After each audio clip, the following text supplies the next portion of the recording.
Hello and welcome back to Justin Talks Villa. Thank you everybody for your support up to now. It has been absolutely brilliant. So please, if you could drop a like on this video, subscribe to the channel and drop a comment below. That would be brilliant. I try and get back to as many as I possibly can.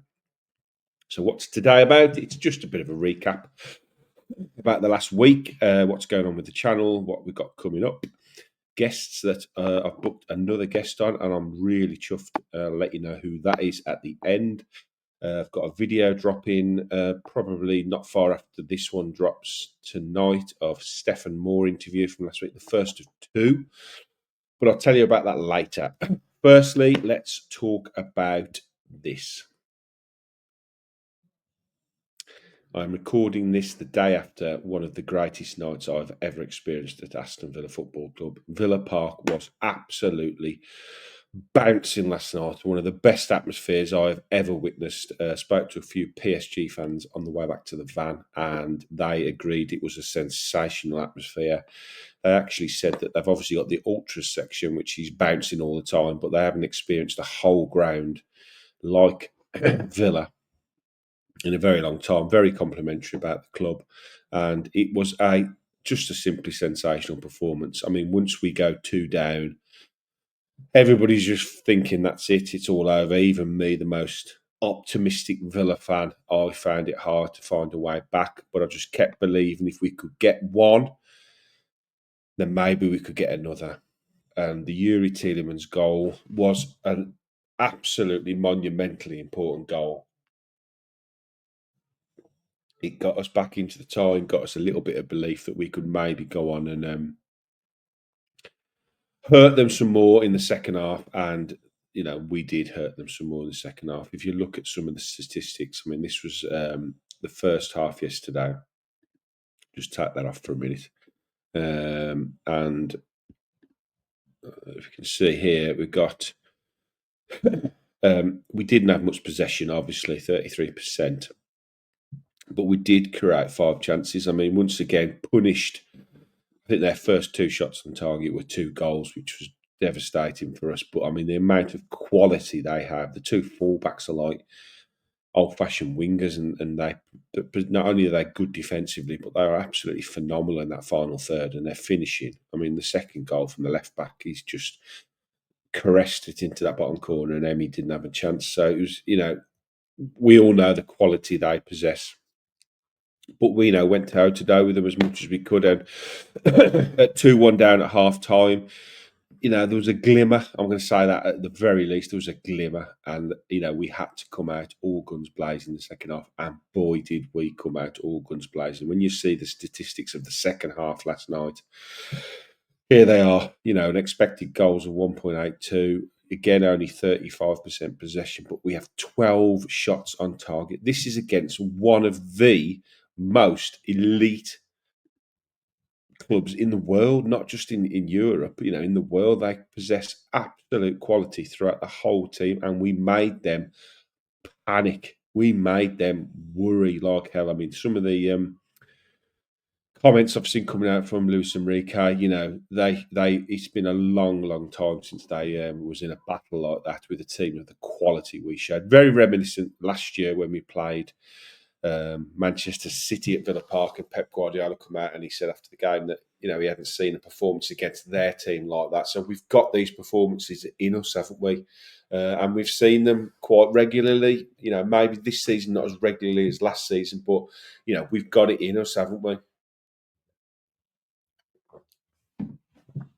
So yeah, absolutely brilliant second half performance. Interesting that we reverted back to the sort of midfield that we had when we had Douglas Luiz there. We saw it a lot, like this box midfield with Kamara, Luiz, Holding, and then Yuri and McGinn making up that box midfield. And it was like sort of Watkins and Leon Bailey making up the sort of attacking output. So yeah, I like this team. I like the way we set up that way. I think it makes a lot of sense, and I think it was excellent that the team was able to put in that kind of performance against a team of the quality that they obviously possess. And it's so important that the belief and the team that are there know they can put these performances in against huge clubs and huge teams. So yes, it was bitterly disappointed to fall a bit short at the end. The chances we created, I watched the highlights again last night when I got back, and we created 4 really good chances after we went back to 4-5. The Asensio one, I would have put my house on him slotting that past Donnarumma. I think maybe if the cross that came in and Conser was on the end of would fell to maybe an attacker, he probably would have got a head on it, made connection, and probably would have scored at point blank range. Tielemans' effort was a good effort. He just couldn't quite get enough power to lift it over the top of the keeper, so that was a shame. And then the one right at the end, which I still firmly believe would have gone in had he not had it cleared, the Ian Martson volley. I mean, I think that was 92 and a half minutes of 93 minutes. Could you imagine what would have happened if that had gone in with 30 seconds left? Just absolutely brilliant. I will mention the ref because I thought he was dreadful.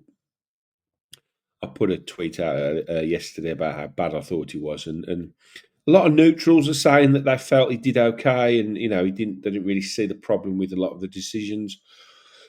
I felt during the game that he was giving everything to them, nothing to us. Even sort of 70-30s in our favour were going to them. He was letting things slide for them, and he was pulling us up on everything. I think there was 1 or 2, nasty tackles, and I'm sure there was an elbow on McGinn at some point that he didn't really do anything about. And I do fail to understand how we only got 3 minutes of injury time at the end. The amount of time wasting, the amount of substitutes, and injuries that went down. I think it would have been easily could have been 7 or 8 minutes. Should have been. So yeah, really disappointed. A couple of mentions for a couple of the players last night. I mean, they were all magnificent. John Maradona McGinn. This man is something else, isn't he? I mean, what, £2.5 million signing? Something will be forever. There's not many things we'll be forever grateful to Steve Bruce for, but one of them is John McGinn. Absolutely sensational performance. It would have been so easy last night to play Asensio in that role, and everybody would have just said, yeah, we need to score goals. Asensio creates, he's a world-class footballer. We've seen his impact since he's arrived. But no, the skipper was in, and it was the right decision, and he put in arguably one of his best ever performances for Aston Villa. And when you think where he came from, Scotland, and then he came into Villa, Championship football, the guy is just, at every level we have risen to, he has risen as well. And that goal last night was just sensational. As soon as it left his boot, you knew it was in. I mean, he's got it in his locker, hasn't he? I mean, he's on my intro video on this, and the goal he scored then was just a brilliant goal. But I think this one probably tops it in the magnitude of the game, the situation of the game. I mean, the volley that hits the underside of the crossbar will forever be one of Villa's greatest ever goals. But, he's added another one to the collection here. I thought Pau Torres was absolutely outstanding.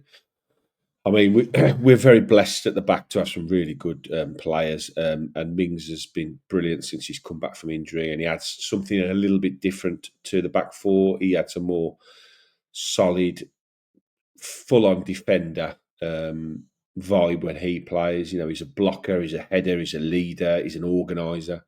Whereas Pau, he's got all those in his lock. He's probably not as physical as Tyrone is, but on the ball, he's brilliant. He came out with the ball so many times. He was so calm under pressure. His ball retention was good.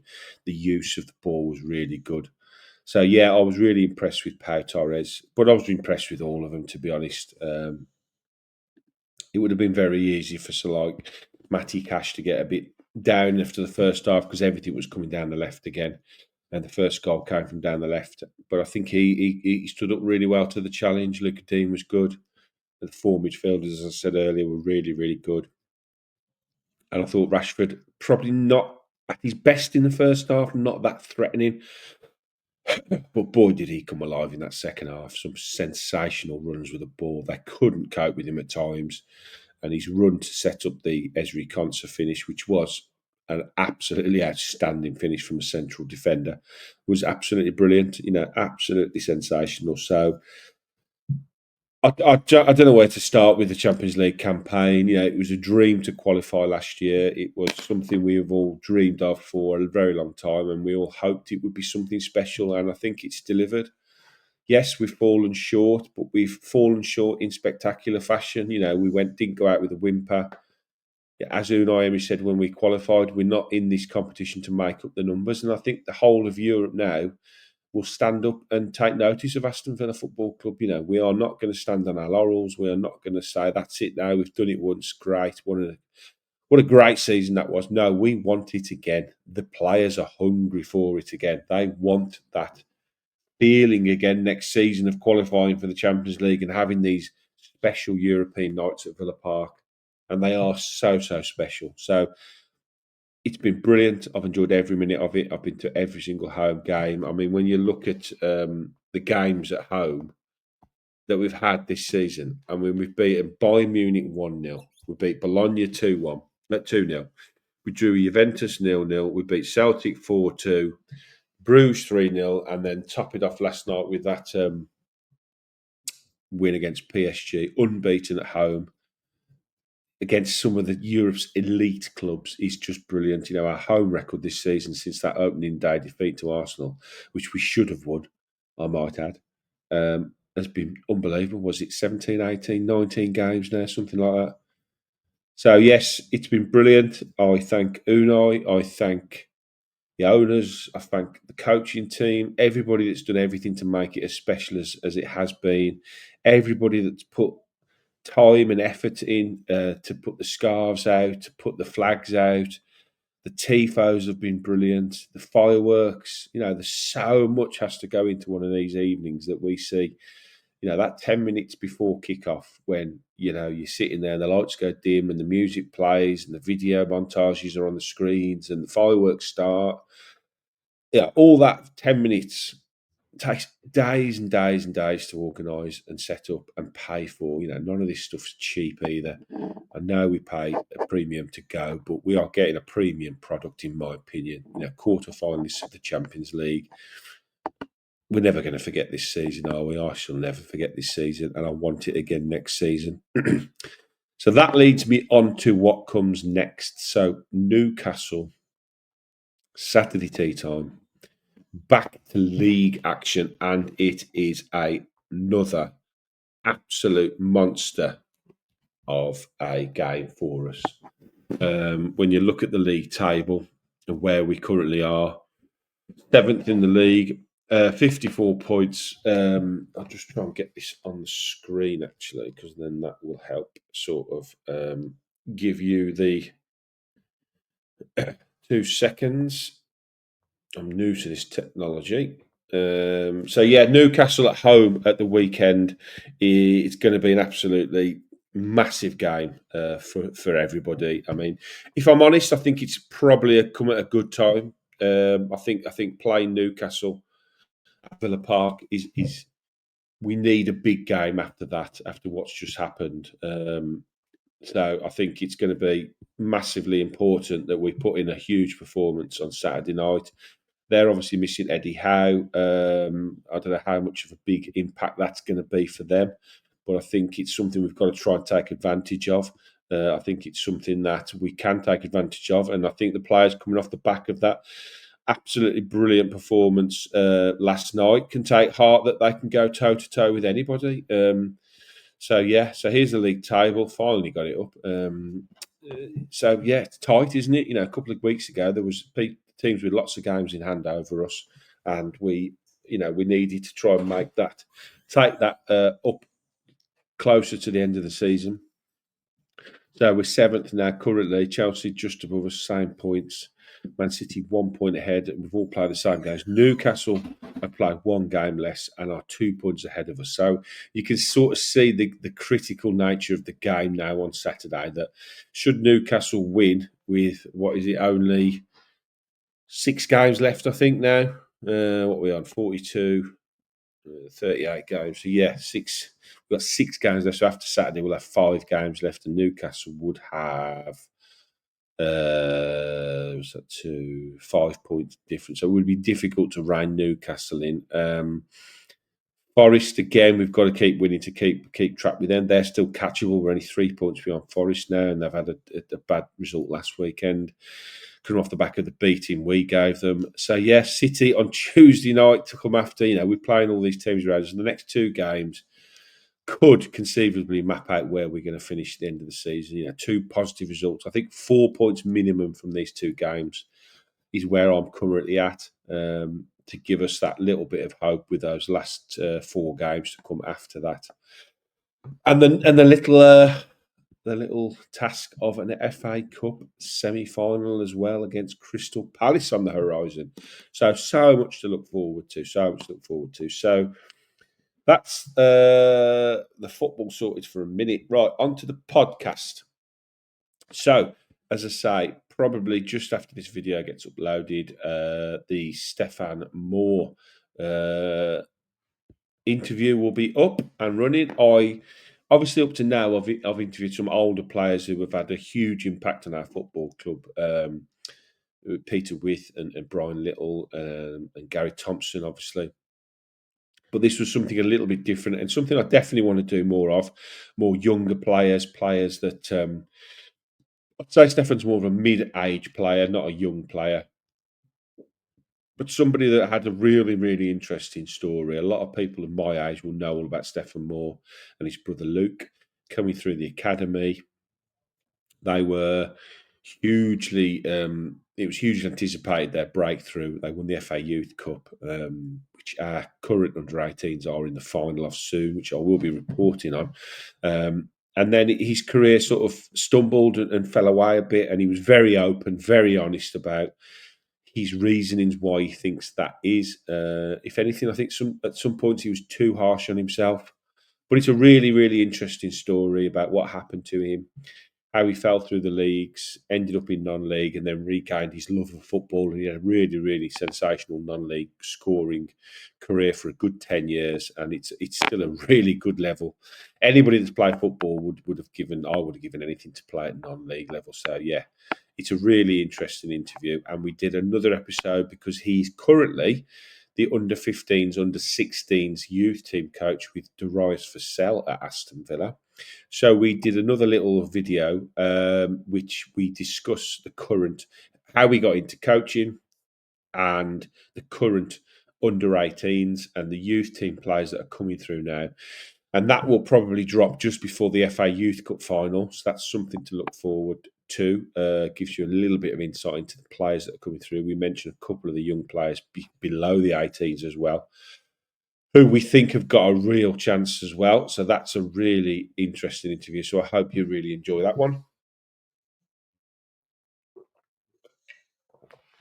So yeah, a couple more things. I have got confirmed the next interview will be Marc Albrighton. And I'm really, really pleased about this one. I think it's going to be a really interesting interview. Very similar to Stefan, came through the youth team ranks at Aston Villa. And for different reasons, Stefan was let go wrongly. A lot of other fans feel it was wrongly. So it's going to be really interesting to find out about that story, how he ended up leaving, and then what his feelings were about leaving Villa at the time. He obviously went on. It wasn't a bad move for him because he went to Leicester, won the league, won the FA Cup. So he's had a brilliant career. So yeah, really looking forward to that one. If you have any questions, one of the things I'd like to start doing is ask people, viewers. Now I've got a few subscribers. He's asked some viewers questions. So if you drop an email to justintalksvilla@yahoo.com, any questions for Marc Albrighton, and if I get some really good questions, I shall ask them him, and I will mention your name as well. That would be absolutely brilliant if you want to do that. Right, what else? One other thing, yes, we have now got some membership tiers on the YouTube channel. Now, this is absolutely discretionary. Nobody has to do it at all. This is totally free content. I'm totally putting my own time, effort, and resources into. But if you did want to support what I'm doing, if you do want to give me a bit of a hand with trying to pay for some equipment which I need to upgrade, because I've quickly realised the stuff that I've got just isn't good enough. So I'm having to scratch around trying to make things be at the moment. But obviously all the travelling and everything, it does cost, it is expense, but I don't expect anything off anybody. I never set this up to make money. It's never going to be my career. I've got a job. So that's just to help out a little bit with some of the costs for travelling around, doing the interviews, and some of the stuff that I need to get and keep upgrading. So yes, as I say, absolutely no pressure. One of the tiers, I think, what I might start doing is, I will start doing is if you do become a member, then I'm going to start inviting some members down to some of the interviews with some of the players and managers and people that I'm interviewing. So it would be nice to get a handful of people down to one of those live recordings, and they can sit and watch, meet the players or the manager, or whoever it is. Maybe get something signed and have a picture with them, and then listen to the live recording, see how it all works. So that might be something nice. So I'm trying to give something back as well. I don't, not just want to take stuff. I want to give something back. I'll continue to try and do a few prize givings as well, which I've done. They're all sent out now, so I'm just awaiting the next one now, trying to get some things maybe signed by Marc Albrighton. So that's it. That's it for another episode. So, recap. So, Marc Albrighton coming up soon. I'll let you know when that is. Any questions for him, justintalksvilla@yahoo.com. Stefan Moore episode will be out very soon, if not, it's out already. So please go and give that a watch. Please keep liking, keep subscribing, keep commenting, share to your friends, share in your WhatsApp groups. The feedback has been brilliant. I've enjoyed every minute of it. I'm not stopping anytime soon. And thank you, Unai, for an absolutely magical UEFA Champions League campaign. We now have a huge last, hopefully, what will it be? 8 games of the season left, 6 in the league, hopefully 2 FA Cup games, and it could be just the best season I have ever seen at Aston Villa. Speak to you all soon. Any questions you've got for me, drop in the emails, and up the Villa.